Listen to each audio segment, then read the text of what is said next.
Mehrac, bizim istedadlı gənclərimiz yetişirlər, maşallah, təbrik edirlər. Zəhmət olmasa gəlin. Mehrac almışlıyor, bunu bugün toy gündür, ibadət.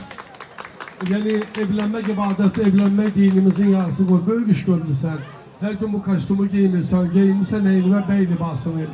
En çok sevilen valideynlerdir. O gün olsun, atı olasan. Tebrik ederim bir daha seni Mehrac. Buyurun. Herkes salamlayıram, hoş gəlmişsiniz. Bəyimiz təbrik edirəm, Allah xoşbəxt etsin. Bəyimizi alqışlayırıq.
Uzatmıram söhbəti, ürəyimlə alqışlayan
canım, kəndimə qurban canım.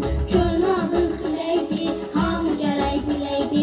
Ruhumu titrətsə də, rəvayətim bitsə də, saxlamaq olmaz bunu, var bu işin qanunu. Bilənlər bilir məni, mən edərəm qasam yəni. Soruşmayın neyniyim, gərək edərək siliyim. Diyamıyım, başlayım, bir daha alqışlayım.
Çox sağ Nə şalafon verərsən də?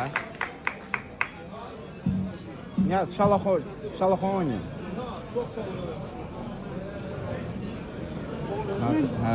İhada almışlıyor. İhada almışlıyor, Allah saxlasın. Razı qaldın.